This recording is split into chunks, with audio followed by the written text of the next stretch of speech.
ಆಗಿದ್ದಾರೆ. ಅವ್ರನ್ನ ಕೂಡಲೇ ಅರೆಸ್ಟ್ ಮಾಡಿ ಸಿಬಿಐನ ಎನ್ಕ್ವೈರಿ ಮಾಡಿ. ನಮ್ಮಲ್ಲಿ ಕರ್ನಾಟಕದಲ್ಲಿ 60,000 ದೇವಸ್ಥಾನ ಇದೆ. ಈ ದೇಶದಲ್ಲಿ 3 ಮಿಲಿಯನ್ ದೇವಸ್ಥಾನಗಳಿದ್ದಾವೆ. ಎಲ್ಲೂ ಇದಾಗಬಾರ್ದು, ಎಲ್ಲೂ ಈ ತರ ಘಟನೆ ಆಗಬಾರ್ದು. ಮಸೀದಿಯಲ್ಲೂ ಆಗಬಾರ್ದು, ಮಂದಿರಗಳಲ್ಲೂ ಆಗಬಾರ್ದು. ಯಾಕಂದ್ರೆ ಜನರ ದುಡ್ಡು ಮತ್ತೆ ನಂಬಿಕೆ ದೊಡ್ಡದು. ಹಂಗಾಗಿ ಪ್ರಧಾನಮಂತ್ರಿಗಳು ಹೋಮ್ ಮಿನಿಸ್ಟರ್ ಇದುವರೆಗೂ ಮಾತಾಡ್ತಾ ಇರೋದು ತಪ್ಪು. ಹಂಗಾಗಿ ಇವತ್ತು ಮಾತಾಡಿ ಯಾರು ಇದ್ರ ಬಗ್ಗೆ ಇನ್ವಾಲ್ವ್ ಆಗಿದ್ದಾರೆ ಇವ್ರ ಮೇಲೆ ಕ್ರಮ ತಗೊಂಡು ಈ ದೇಶದ ಬಹುತೇಕ ಜನರ ನಂಬಿಕೆ ಏನು ಶ್ರೀರಾಮನ ಮೇಲೆ ಇದ್ದಂತ ಭಕ್ತಿ ಮತ್ತೆ ನಂಬಿಕೆನ ಅದಕ್ಕೆ ಚ್ಯುತಿ ಬರೆದ ತರ ಇದು ಸರ್ಕಾರ ಕ್ರಮ ತಗೊಳ್ಬೇಕಾಗಿ ನಾನು ಒತ್ತಾಯಿಸ್ತಾ ಇದ್ದೀನಿ.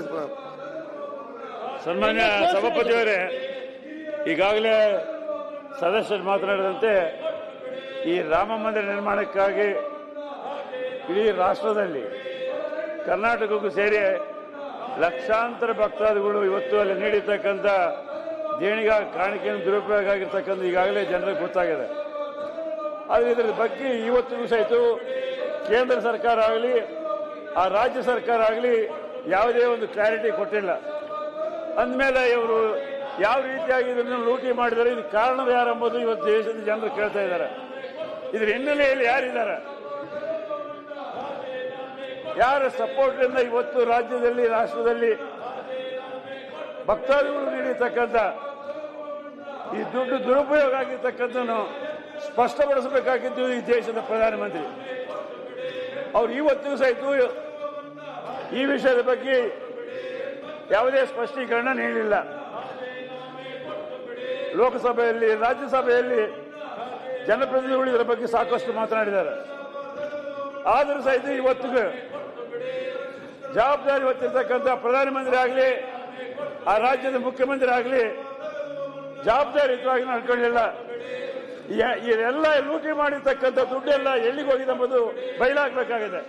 ನಾನು ಕಾಣಿಕೊಂಡಿದ್ದೆ, ನಾನು 1 ಲಕ್ಷ ರೂಪಾಯಿ ಕಾಣಿಕೊಂಡಿದ್ದೆ. ನನ್ನ ಹತ್ರ ರಿಸೀಟ್ ಐತಿ. ಪೇಜಾವರ ಸ್ವಾಮಿಗಳು ಬಂದು ಸಭೆ ಕರೆದ್ರೆ ರಾಯಚೂರಿನಲ್ಲಿ ನಾನೇ ಮೊಟ್ಟ ಮೊದಲು 1 ಲಕ್ಷ ರೂಪಾಯಿ ಕೊಟ್ಟಿದ್ದೆ. ಆದರೆ ಲೂಟಿ ಮಾಡಿರ್ತಕ್ಕಂಥವ್ರು ಯಾರು? ಜನಪ್ರತಿನಿಧಿಗಳಾಗಿರ್ತಕ್ಕಂಥವ್ರು ಯಾರು?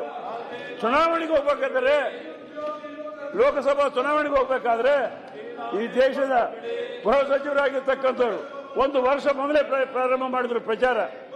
ಎಲ್ಲ ಕಡೆ ಫ್ಲೈಟ್ಸ್ ಆಗ್ತಾ ಇದೀವಿ, ರೈಲುಗಳು ಆಗ್ತಾ ಇದೀವಿ, ನೀವೆಲ್ಲರೂ ಬರಬೇಕು ಅಯೋಧ್ಯಕ್ಕೆ, ನೀವು ಹುಂಡಿನಲ್ಲಿ ದುಡ್ಡು ಹಾಕಬೇಕು, ನಾವು ಚುನಾವಣೆಯಲ್ಲಿ ಗೆದಿಬೇಕು ಅಂತೇಳಿ ಇಡೀ ರಾಜ್ಯದಲ್ಲಿ ದೇಶದಲ್ಲಿ ಸಾಕಷ್ಟು ಪ್ರಚಾರ ಮಾಡಿ ಈ ಹುಂಡಿನಲ್ಲಿ ಬಂದಿರತಕ್ಕಂಥ ದುಡ್ಡನ್ನೆಲ್ಲ ಲೂಟಿ ಮಾಡಿರ್ತಕ್ಕಂಥವ್ರನ್ನು ಯಾರೆಂಬುದು ಇವತ್ತು ಜನರಿಗೆ ಮಾಹಿತಿ ಕೊಡಬೇಕಾಗಿರ್ತಕ್ಕಂಥ ಜವಾಬ್ದಾರಿ ಇವತ್ತು ಗೃಹ ಸಚಿವರ ಮೇಲೆ ಮತ್ತು ಪ್ರಧಾನಮಂತ್ರಿ ಮೇಲೆ ಇದೆ ಅಂತೇಳಿ ಇವತ್ತು ಜನರು ಮಾತಾಡ್ತಾ ಇದ್ದಾರೆ. ಸಾರ್ವಜನಿಕವಾಗಿ ಎಲ್ಲರಿಗೂ ಇವತ್ತು ಏನು ಅಯೋಧ್ಯೆ ರಾಮನ ಮೇಲೆ ಇರ್ಬೋದು, ಬೇರೆ ಬೇರೆ ದೇವಸ್ಥಾನಗಳ ಮೇಲೆ ಇರ್ಬೋದು ಇರತಕ್ಕಂಥ ನಂಬಿಕೆ ಇವತ್ತು ಈಗ ನಡೆದಿರ್ತಕ್ಕಂಥ ಘಟನೆಯಿಂದ ಆ ನಂಬಿಕೆ ಹೋಗ್ಬಿಟ್ಟಿದೆ. ಇದು ಕೇಂದ್ರ ಸರ್ಕಾರ ತಕ್ಷಣ ಸ್ಪಂದಿಸಬೇಕು.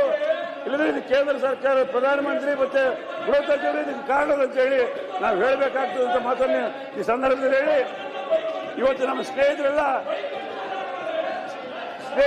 ಇಲ್ಲಿ ಯಾವುದೋ ಸಣ್ಣ ಪುಟ್ಟ ವ್ಯವಹಾರ ಕೇಳ್ತಾ ಇದ್ದಾರೆ. ಇವರು ಆ ಬಗ್ಗೆ ಮಾತಾಡಲಿಕ್ಕೆ ಇವರು ನೈತಿಕತೆ ಇಲ್ಲ. ಕೇವಲ ರಾಜಕೀಯ ಮಾಡತಕ್ಕಂಥದ್ದು, ಜನರು ದಾರಿ ತಪ್ಪತಕ್ಕಂಥದ್ದು, ಕೇವಲ ಅಧಿಕಾರ ಪಡಿಬೇಕಂಥದ್ದು, ಈ ರೀತಿಯಾದಂಥ ಅನೇಕ ರೀತಿಯಾದಂಥ ನೋಡಿ ಅವರು ಮಾತಾಡ್ತಾ ಇದ್ದಾರೆ. ಅವ್ರು ಹೀಲ್ಡ್ ಆಗಿಲ್ಲ, ಅವ್ರು ಮಾತಾಡ್ತಾ ಇದ್ದಾರೆ. ಅವ್ರಿಗೆ ಅವಕಾಶ ಮತ್ತೆ ಸಾವಿರಾರು ಕೋಟಿ ಲೂಟಿ ಮಾಡಿದ್ದಾರೆ. ಸಾವಿರಾರು ಕೋಟಿ ಲೂಟಿ ಆಗಿಲ್ಲ, ಅದ್ರ ಜವಾಬ್ದಾರಿ ಮಾಡಬೇಕು. ಸಾವಿರಾರು ಕೋಟಿ ಲೂಟಿ, ಸಾವಿರಾರು ಕೋಟಿ ಲೂಟಿ ಮಾಡಿದ್ರಿ. ಚರ್ಚೆ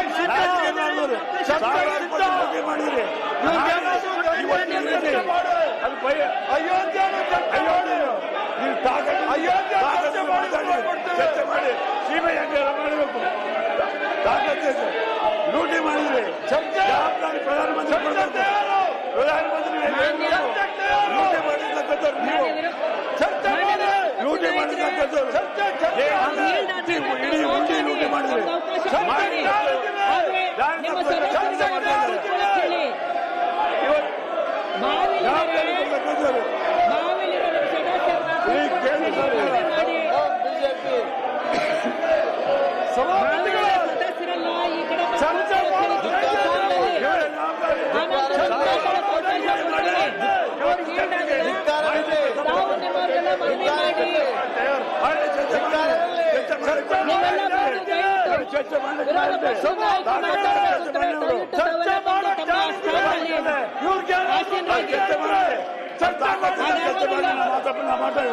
ಲೂಟಿ ಮಾಡಿ ಹಾಕೋದವರು ಸಾವಿರಾರು ಕೋಟಿ ಲೂಟಿ ಮಾಡಿ ಇವತ್ತು ಮಾತಾಡ್ತಾರೆ. ನೈತಿಕತೆ ಇಲ್ಲ ಅವರಿಗೆ, ನೈತಿಕತೆ ಇಲ್ಲ ಅವರಿಗೆ, ಮಾತಾಡಲಿಕ್ಕೆ ನೈತಿಕತೆ ಇಲ್ಲ. ಈ ದೇಶದ ಲೂಟಿ ಮಾಡ್ತಾ ಇದ್ದಾರೆ.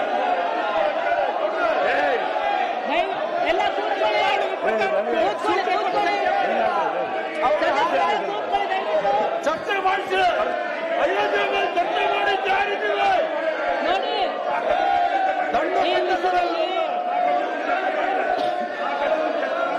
ಅವರಿಗೆ ತಾಕತ್ತಿದ್ರೆ ಚರ್ಚೆ ಮಾಡಿ ನಾವೆಲ್ಲರಿಗೂ ಉತ್ತರ ಕೊಡಕ್ಕೆ ತಯಾರಾಗಿದ್ದೀವಿ. ಬಿಜೆಪಿಯವರು ಅವರಿಂದ ಭ್ರಷ್ಟಾಚಾರದ ಪಾಠ ಹೇಳ್ಕೊಳ್ಳೋಕೆ ನಮಗಿಲ್ಲ. ದೇಶವನ್ನು ಎಲ್ಲ ಕೂತ್ಕೊಳ್ಳಿ ದಯವಿಟ್ಟು. ನೋಡಿ ಮಾನ್ಯ ವಿರೋಧ ಪಕ್ಷದ ನಾಯಕರೇ, ಇಲ್ಲಿ ಕೇಳಿ. ಶ್ರೀರಾಮನ ಹುಟ್ಟಿ ಲೂಟಿ ಹೊಡೆದ ಬಿಜೆಪಿ ರಾಮನ ಹುಟ್ಟಿ ಲೂಟಿ ಹೊಡೆದಿರ್ತಕ್ಕಂಥ ಮೋದಿ, ರಾಮನ ಹಣ ಕದ್ದ ಅಮಿತ್ ಶಾ. ವಿರೋಧ ಪಕ್ಷದ ನಾಯಕರ ಕೇಳಿ. ತಾವೆಲ್ಲ ಬಾಯಲ್ಲಿ ಇರ್ಬಿಟ್ಟು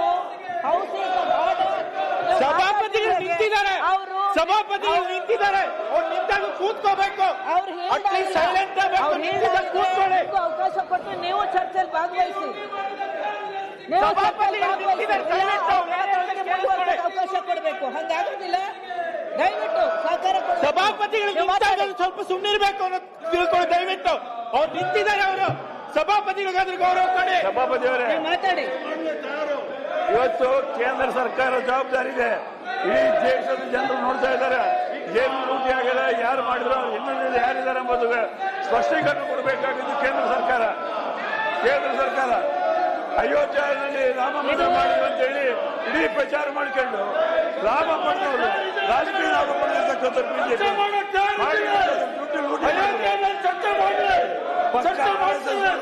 ಲೂಟಿ ಮಾಡಿರ್ತಕ್ಕಂಥವ್ರು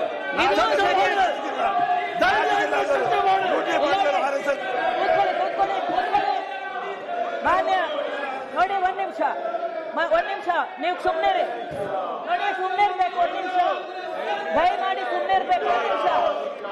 ಮಾನ್ಯ ವಿರೋಧ ಪಕ್ಷದ ನಾಯಕರೇ, ನೀವು ಚರ್ಚೆಯಲ್ಲಿ ಭಾಗವಹಿಸಿದಾಗ ಅವಕಾಶ ಕೊಡ್ತೇವೆ. ಅಲ್ಲಿವರೆಗೂ ಈ ಭಾಗದಲ್ಲಿ ಮುಂದುವರಿಸಲಿ. ನೀವು ನಿಮ್ಮ ಸಹಕಾರ ಅಗತ್ಯ ಆಗಿದೆ. ಈಗ ದಯಮಾಡಿ ಸ್ವಲ್ಪ ಸುಮ್ಮನೆ ಇರಬೇಕು. ಅವ್ರು ಚರ್ಚೆಯನ್ನು ಮುಂದುವರಿಸ್ತಾರೆ. ನಿಮ್ಗೂ ಅವಕಾಶ